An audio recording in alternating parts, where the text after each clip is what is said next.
ইউনূসের সব হিসাব ঠিকঠাক মেটাবে ভারত। ইংরেজিতে সফট স্টেট বলে একটা কথা আছে। সফট স্টেট আক্ষরিক অর্থে মানে হলো নরম রাষ্ট্র, অর্থাৎ দুর্বল গোছের রাষ্ট্র। অনেকটা সেই মেরেছ কলসির কানা, তাই বলে কি প্রেম দেব না, এরকম মনোভাব নিয়ে চলে যে রাষ্ট্র, তাদেরকে বলা হয় দুর্বল রাষ্ট্র।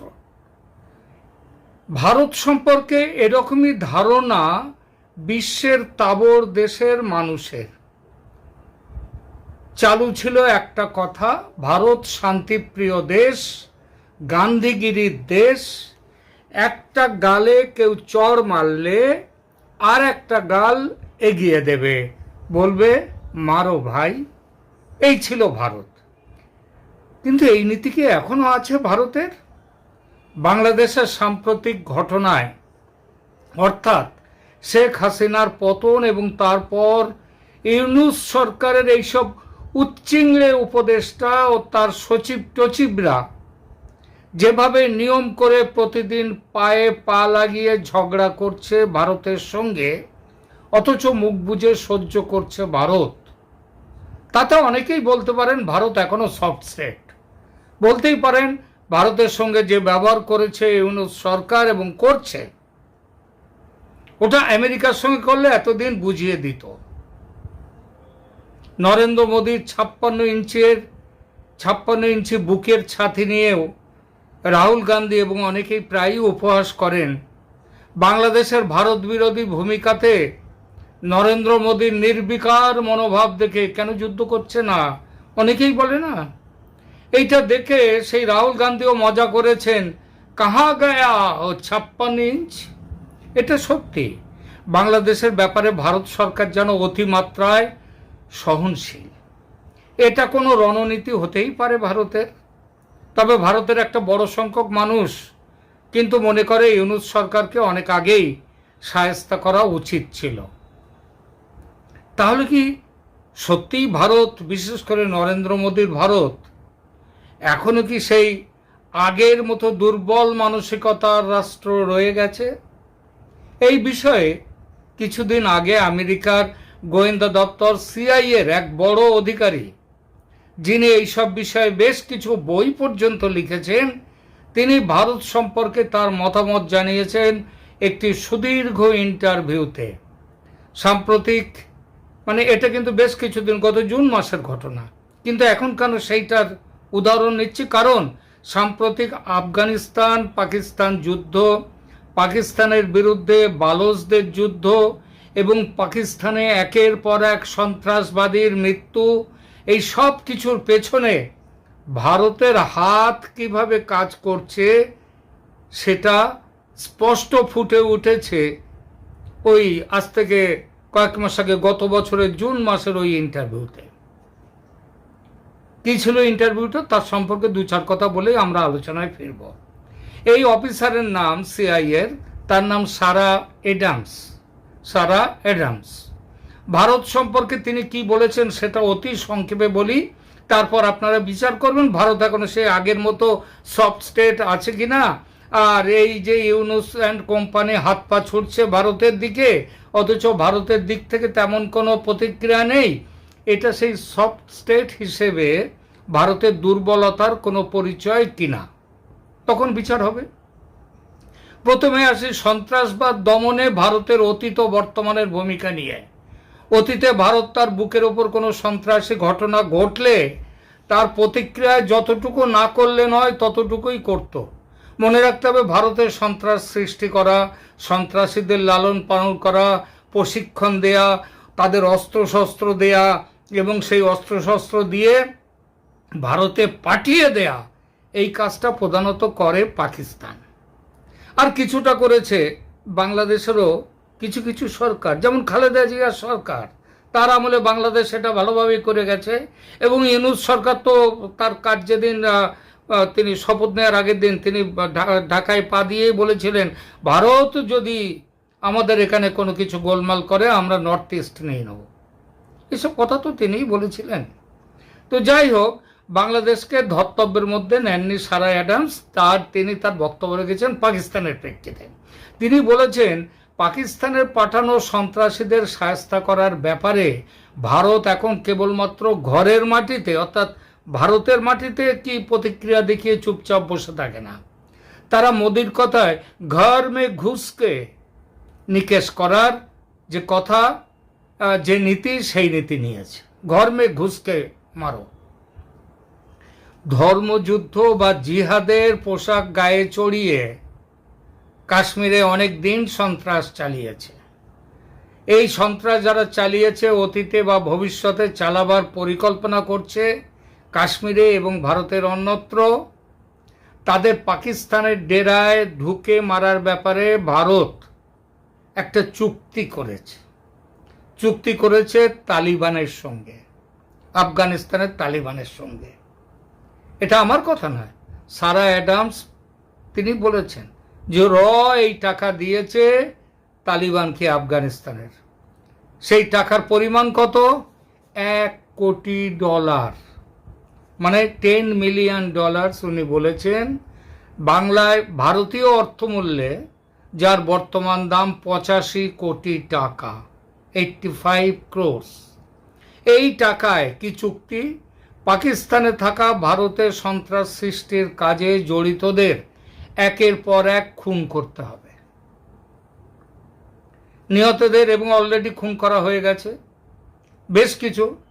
তাদের মধ্যে ওই ইসলামী সন্ত্রাসবাদী যেমন আছে, তেমনি আছে পাকিস্তানে থাকা বেশ কয়েকজন খালিস্তানি উগ্রপন্থী, যারা পাঞ্জাবকে ভারত থেকে বিচ্ছিন্ন করতে চায় ধর্মের দোহাই দিয়ে। সেই সঙ্গে আরও একটা কাজ করেছে তালিবানের সঙ্গে ভারত, সেটা হচ্ছে তালিবান প্রধান মোল্লা ওমরের ছেলে, যে মোল্লা হিবাতুল্লাহ আখুন্ডজাদা, তার নিরাপত্তার ব্যবস্থা এবং তার নিরাপত্তার জন্য ভারত টাকা দিয়েছে। বুঝতে পারছেন, এখানে যেমন শেখ হাসিনাকে বাংলাদেশের এই অবস্থায় যখন ভারতে নিয়ে আসা হলো, ভারতে তিনি চলে এলেন, তার আসার ব্যবস্থা যে ভারত সরকার করেছিল। ভারতের যে সেনাপ্রধান, তিনি পাকিস্তানের এই বাংলাদেশের সেনাপ্রধানের সঙ্গে আলোচনা করেই, কথা বলে, সব সময় তার সাথে সংযোগ রেখেই যে তাকে নিয়ে এসছেন ভারতের শেখ হাসিনাকে, এবং হাসিমারার থেকে রাফায়েল উড়িয়ে তাকে পাহারা দিয়ে নিয়ে এসছেন দিল্লিতে, সেটা এখন পরিষ্কার। দ্বিতীয়ত, সন্ত্রাসবাদ সম্পর্কে ভারতের দৃষ্টিভঙ্গির পরিবর্তন।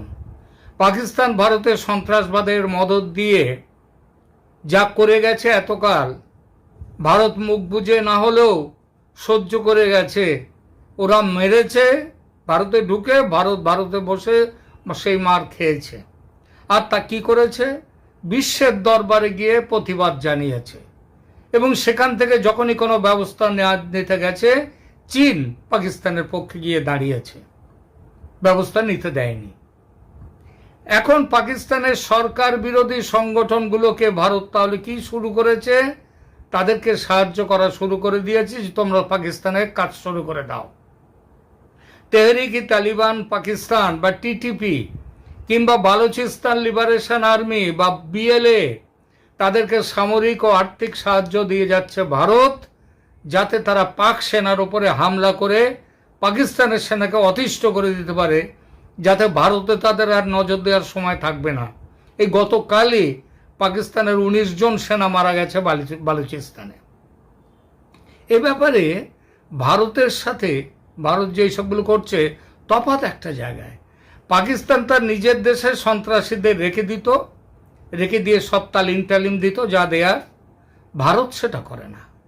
তারা অপারেশন চালায় পাকিস্তান ও আফগানিস্তানের মাটি থেকে। তালিবানের নেটওয়ার্ক ব্যবহার করে ভারত একেবারে এখন ধুম মচা দিয়া পাকিস্তান মেয়ে।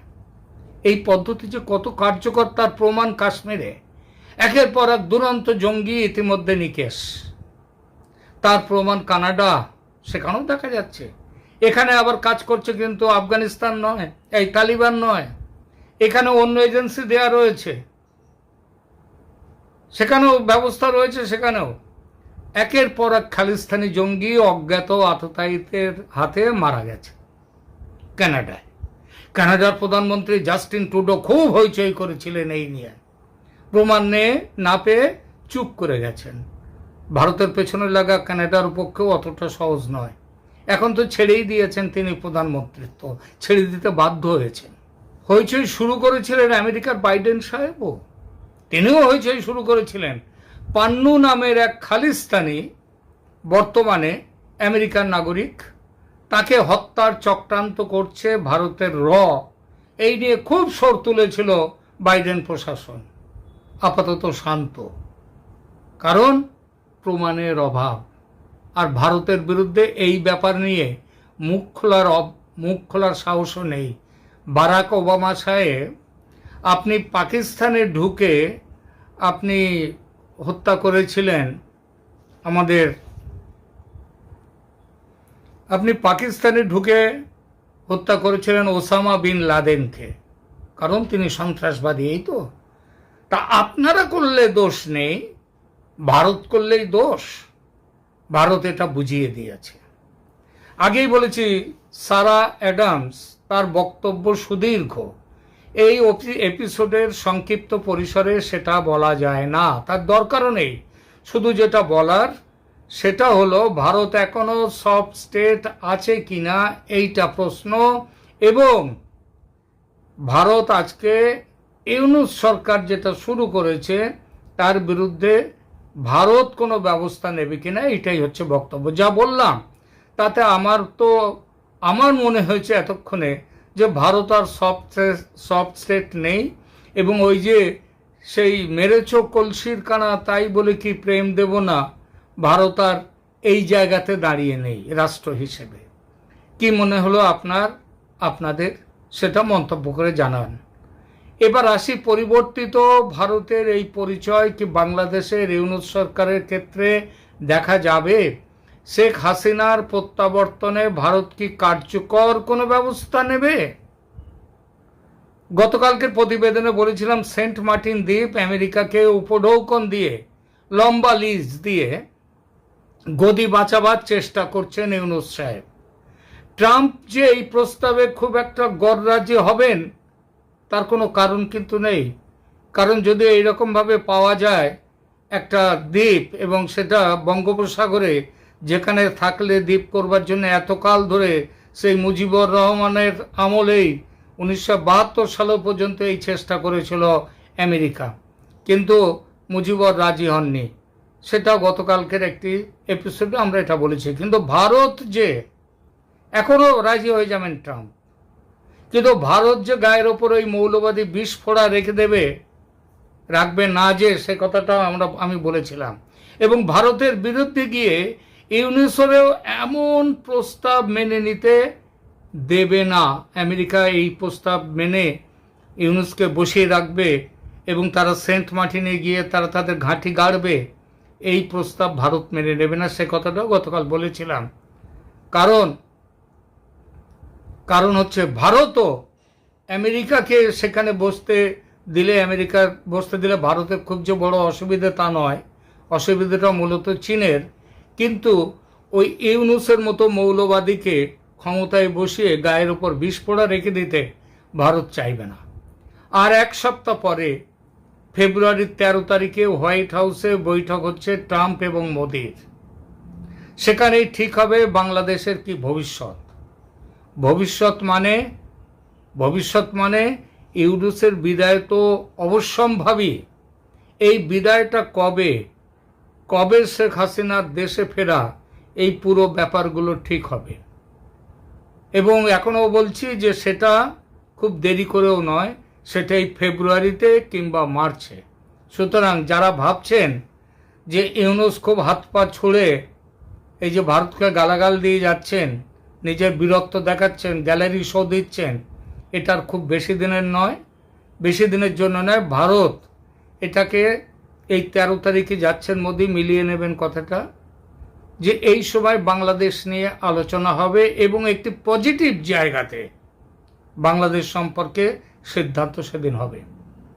এইবারের মোদির এবার যে সফর হচ্ছে সেই সফরেই সেটাই ঠিক হবে।